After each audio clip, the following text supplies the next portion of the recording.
Thank you so much for that kind introduction. I'm going to go ahead and share my poster with the group. And again, my name is Rachael Bishop. I am a PhD candidate at Penn State, and I study health communication and translational science. Today, I'll be sharing this poster with the findings from my project, Endometriosis, Global Prevalence, Comorbidity Risk, and Cumulative Health Burden. I'd like to thank my co-authors, Dr. Jane Schubart and Susan Mills, and acknowledge the funder of this grant-supported research, the Juliet Viola Niffen Foundation. I'll start off with a short background before getting into the study design and findings. This study examines two conditions that predominantly affect women and are under-researched and underdiagnosed. These conditions are endometriosis and hypermobile Ehlers-Danlos syndrome, or HEDS for short, which is an inherited connective tissue disorder. These conditions have a considerable overlap in both patient population and symptomology, with women often reporting experiences of genitourinary dysfunction and chronic abdominal and pelvic pain. Women also face lengthy delays in the proper diagnosis and treatment, which negatively impacts their quality of life and health trajectories. Even after exploring the overlap in gynecologic and connective tissue disorders since the 90s, there is still not a general consensus in the medical community on the comorbidity risk for endometriosis and HEDS. Nor do we have a strong understanding of the cumulative health burden on women diagnosed with both conditions, hence the impetus for this study. This research is guided by three objectives. Our first research question explores population characteristics and global prevalence of endometriosis. Our second research question examines the risk of women with endometriosis receiving a comorbid HEDS diagnosis. And our third research question investigates the cumulative health burden of living with both conditions. For our design, we conducted a retrospective cohort study by querying electronic health records of over 40 million women across 101 global healthcare servers. This query used de-identified patient data from the Trinetics Research Network. Trinetics is a multi-institutional analytics platform that contains de-identified electronic health records and health insurance claims from over 100 global healthcare servers. Our patient population included people identifying as 12 to 55-year-old females. We restricted age based on 12 years old being the average age of menarche and 55 years old being the upper age range for entering menopause. And we restricted sex because endometriosis and HEDS predominantly affect people assigned female at birth. Our query was run on July 16th of 2025 and rerun on September 10th of this year to provide the most up-to-date findings. We used ICD-10 codes, or the International Classification of Diseases system from the World Health Organization, when identifying our inclusion and exclusion criteria for our query.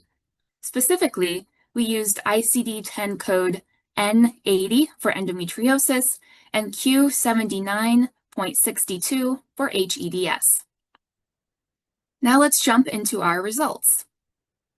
For our first research question, we examined these global health records and identified over 500,000 women in the platform that were diagnosed with endometriosis, which was classified as our index event. The mean age at diagnosis was 42 years old, indicating a significant delay of approximately 30 years between the average age of menarche and receiving an endometriosis diagnosis. Population-level demographics indicated that 59% of women were white and 64% were non-Hispanic. A full breakdown of the information on race and ethnicity is provided in the top middle of the poster. Next, we looked at diagnostic and procedural data to identify the most relevant surgical and non-surgical outcomes for further analysis. Specifically, we found that 56% of women diagnosed with endometriosis had a comorbid connective tissue or musculoskeletal disorder. 60% of women with endometriosis reported abdominal and pelvic pain, and 69% had a surgical history with high rates of surgery on the female genital system, the urinary system, and the digestive system. Going a step further, when considering women with endometriosis and HEDS, reports of abdominal and pelvic pain jumped up to 86%, and physical therapy was used by almost half of our population as a tool for pain management. Next, for our second research question, we created a contingency table and determined that women living with endometriosis were over 7 times more likely to receive a comorbid diagnosis of HEDS compared to women who were not diagnosed with endometriosis. And finally, for our third research question, we created 2 propensity score matched cohorts with a final sample size of 1,598 to conduct advanced analytics on the cumulative toll of living with both health conditions. Cohort 1 consists of women aged 12 to 55 with co-occurring diagnoses of endometriosis and HEDS. In other words, Cohort 1 represents women facing this cumulative health burden. And Cohort 2 consists of women aged 12 to 55 again, but who had a sole diagnosis of endometriosis. We found that Cohort 1 was 2.1 times more likely to have pelvic pain with an 18% risk difference, 1.3 times more likely to have female genital system surgery with a 4% risk difference, 2.5 times more likely to have urinary system surgery with a 9% risk difference, 2.4 times more likely to have digestive system surgery with a 15% risk difference, and 4.8 times more likely to undergo physical therapy for pain management, which is a 25% risk difference.